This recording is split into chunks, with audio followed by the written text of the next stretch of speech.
Philosophers, rhetoricians, scientists, and poets have had trouble agreeing on a number of topics, and wonder is no exception.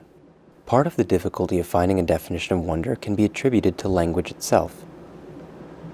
We have a sense of wonder when we notice something, like we're looking at the universe and we wonder about what's all out there. As we get to know more about it and can sometimes even explain it scientifically, then, well, why wonder about it? We know what it is. So somehow we have to keep the wonder ahead of us.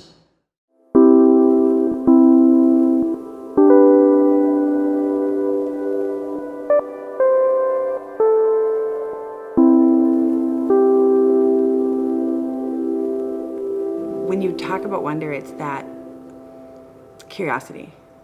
It's that wanting to know more, like not being satisfied in a way. So it's kind of this really positive thing when I first think about it. And then I realize, oh no, it's like in the midst of wondering and questioning and having to justify things that you actually start to wonder and become curious about things. When you're dissatisfied sometimes is when you have those questions the most. And sometimes when we have everything we want and need and are happy, we sometimes don't question that. We just have our status quo.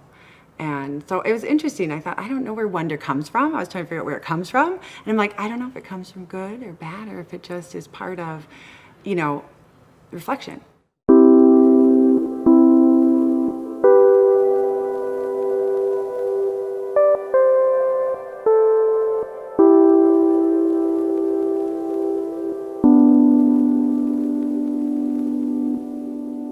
Wonder is kind of like boredom gone right.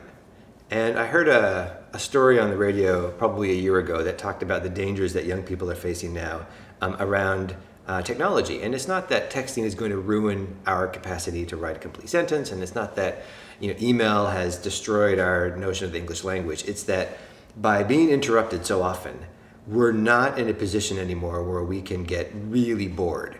I mean, like bored, like you're in a 10-hour plane flight and you forgot your book. And so all you have is like the seat in front of you to stare at. And you're going to do it for the better part of a day.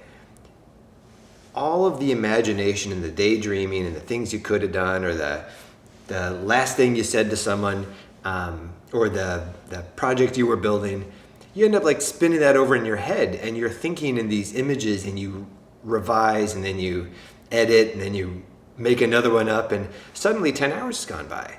And so I think for students, the hardest thing about wonder is that they don't give themselves the time necessary to get really bored. Not to get bored, but to like daydream a bit. And that's really hard to teach.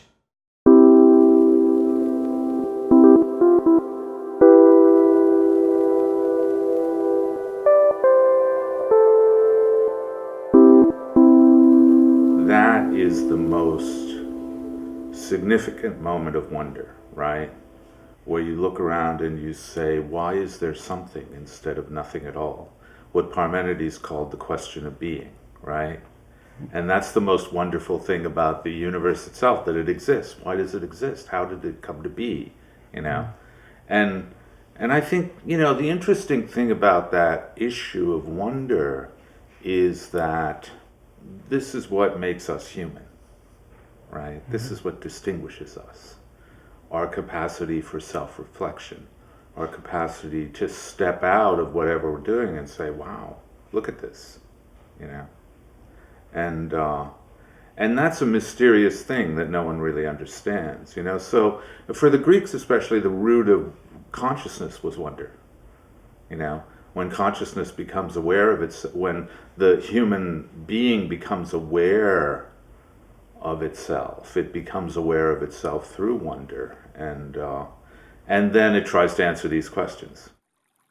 Wonder seems to strike us, but wondering is also an activity we can engage in.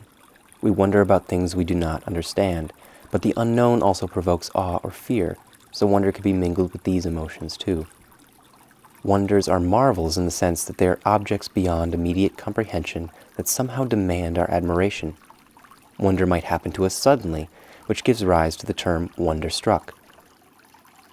Finally, Wonder is persistently linked with the religious or spiritual experience, and this is the beginning of wonder's controversy.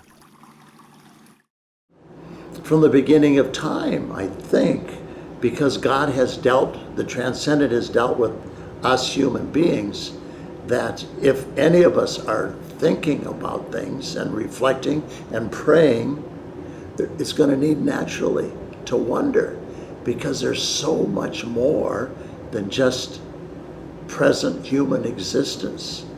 If you only have the horizontal, which is the relationship with the natural, with everybody, without a transcendent, a vertical, you're skipping half of it. And I think there's a tendency today to only appreciate and look at and recognize what's there naturally with us, and we forget the rest. Religion is probably a consequence or a function of wonder, in a way that we need to provide sometimes we need to provide a structure to what we experience, and a religion which allows us to package or kind of tell a compelling single narrative, or not necessarily single, but a long story, maybe with lots of different ends and pieces, but nonetheless a story which kind of explains how that works, and also provides us hope that there's something more that we can't measure or we can't see. So I think probably faith plays a part of our epistemology, whether or not we're religious. And I'm not. I'm of the Mark Twain sort. And without being mean or disingenuous, it's not that I don't feel there's meaning to life.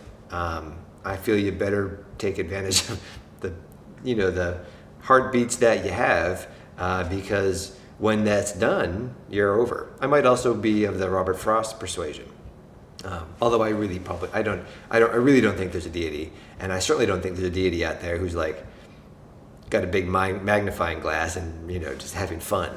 So really, I just suspect that we better take advantage of what we have, and I don't plan on anything, and I don't behave in a way where I hope to get a reward or any kind of expectation. So, but still, I think faith is a function of epistemology. Even so, I've never been to the moon, for example, but I believe the moon exists.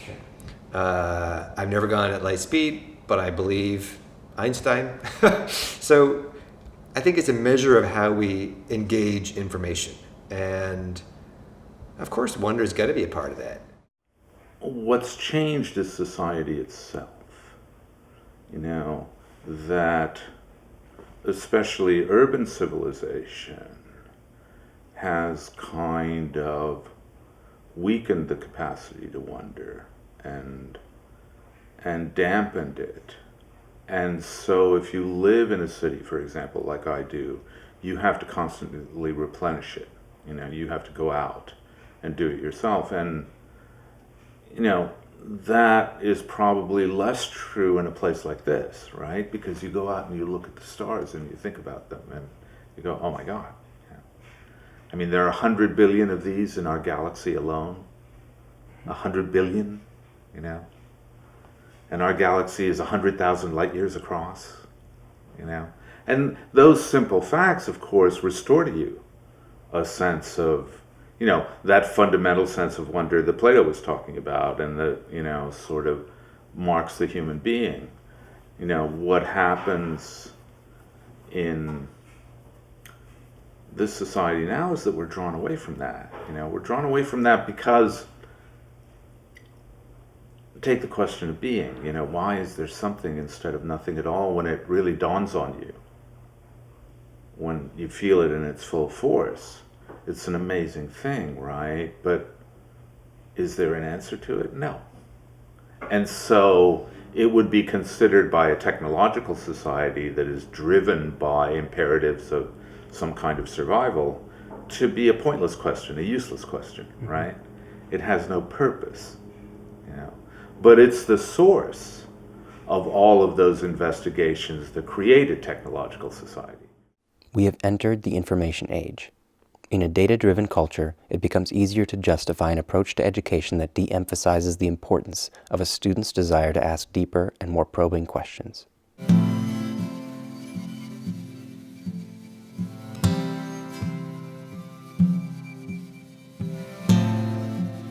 There are swings. There are such swings in the industry, and I came in at a really interesting time. I felt really lucky because there was another swing again of responsiveness. I just call it responsiveness. It's literally looking at what you have and responding to it instead of coming in with your idea of what you're going to do, which isn't responsive. That's just directive. So there's kind of these two different ways that I kind of see in the history of education that they're swung. Now, yes, there's a lot of history I'm glossing over here, but I see those two kind of ways. And we teach that too. Are you student-centered? Are you teacher-centered? And if we're not student-centered, then we're not centered on the future. We're not centered on growth. We're not centered on, learning what we need to do. I mean, I'm such an amateur at trying to design a system that allows for wonder. I subscribe to this philosophy in education around, it's called transformative ed. It's been around a long time. And you can go to conferences on it, you can read books about it. And it's the idea that people should be different at the end of an educational experience. And our role as educators is to build experiences that will, in some ways, kind of steer them through a series of aha moments, and then they're different people. Everyone grows up, and that's great, and we get to be different people too. But really, wonder is a huge part of that, because they have to imagine themselves that there's a possibility that they would be different. Yeah. I mean, I think education is worthless if you can't bring, what are you doing if you're not, making kids wonder? Right. What are you doing? You're just stuffing facts into them, which they're going to go away and forget. Some thought should be devoted to the what-ifs, the ineffable mysteries, and the seemingly unsolvable problems. In the very least, we will raise a generation of thoughtful students.